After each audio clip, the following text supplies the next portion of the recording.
Mr. James Go, the chairman of JG Summit Holdings Incorporated, who kept the flame alive for 26 years. Until now, we are here. We have arrived to this day, having braved all of the difficulties and the crises, not only here in the Philippines, but in the world stage. Your achievement here is a remarkable one. And of course, Mr. Lance Gokongwei, the President and CEO of JG Summit Holdings Incorporated, who has continued to live the dream of his father of bringing these very large, very difficult, very complex projects to fruition. The officials and employees of JG Summit Olefins Corporation, led by President and CEO, Mr. Arnel Santos, who I think demonstrates the best in Filipino, as he had already made him a name for himself in his professional life all over the world. And yet, sinasabi nga, pinag-uusapan namin ni Lance, sabi ko, good na siya. He was okay already. He had a very comfortable life, but he chose, nevertheless, to come in and take on this challenge, and really to help build up Filipino manufacturing. And for that, we are very grateful.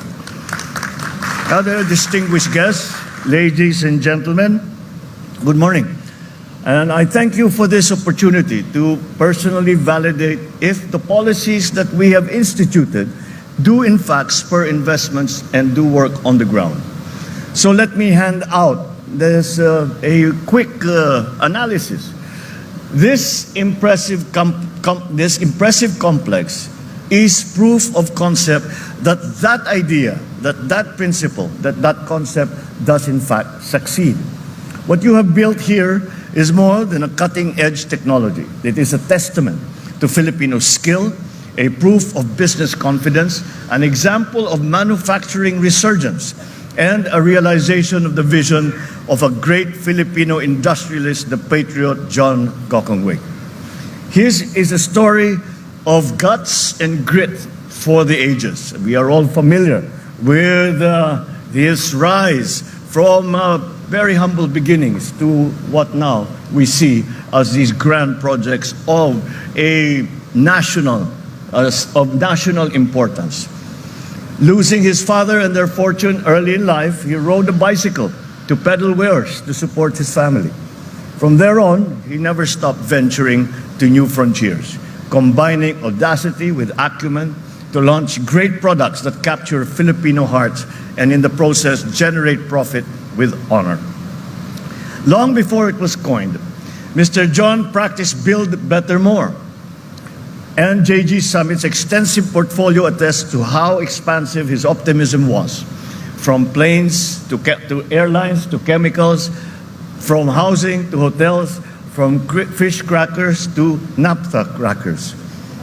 Sabi nga ni Lance, laging hindi pinipili yung madali, naghahanap ng mahirap na gagawin. Kaya siguro yung pagka-challenge sa kanya, kaya naman tayo nagkakaroon ng ganito, napakalaking tulong sa manufacturing ng ating bansa.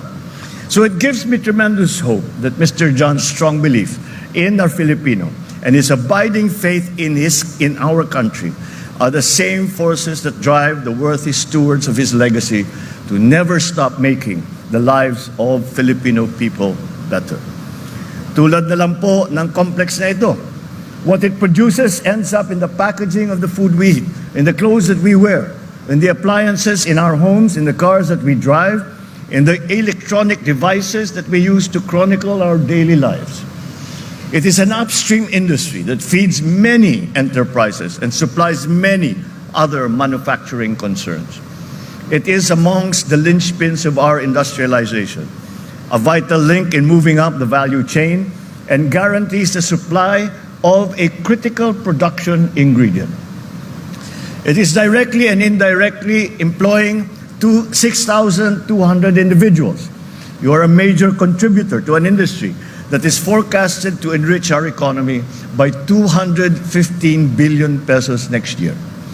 As we inaugurate this complex, I cannot help but link its significance to two individuals whom I inducted into office just 2 days ago. First is the son of Batangas, former congressman, now Secretary Ralph Recto, who has joined us in the cabinet as a Secretary of Finance. And second is a valuable member of the hardworking Gokongwei clan, Secretary Dec Go, who is now the Special Assistant for Investment and Economic Affairs. They will do, but on a macro scale, what this multi-billion peso complex has been doing: generate jobs, grow the economy, raise revenues, attract investors, and unleash opportunities that will result in common prosperity. At this point, I must apologize, I suppose, to the Gokongwei group for taking away and pirating headhunting some of their best talent. Together with the rest of the economic team, they will continue to create a climate that propels economic growth, boosts incentives, promotes ease of doing business, and funds high-impact infrastructure. The bottom line of their assigned mission is this: to reduce red tape that chokes industry and innovation and replace it with a red carpet that ushers in capital, foreign and domestic, and provides the path towards progress. This is the government's mandatory equity to provide participation in national growth. It is my firm belief that the government should not be a yoke on the back of business, like taxing them heavily and tightly regulating their growth, making the ease of doing business a sticking point for possible investors. This complex is more than an engineering marvel. It is one that is imbued with a national mission. It is a key plank in the manufacturing renaissance that will revitalize domestic industry and scale up competitiveness, as what our Philippine Development Plan envisions. To all the men and women, scientists and engineers who keep this complex running, thank you for your labor, your hard work in pursuing this national mission. To the people of Batangas, an economic powerhouse in itself, thank you for hosting this critical enterprise, which you support by supplying the workforce that it needs and providing the local government support, which is essential to the success of such large projects. And of course, to the Gokongweis, kindly receive the gratitude of your countrymen for your continuous big and bold investments that uplift the lives of our people, that raise our global business appeal, that hoist us as an FDI destination and boost confidence in our economy.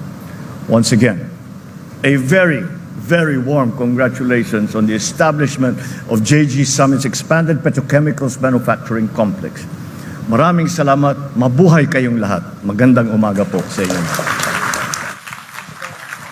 Thank you, Mr. President.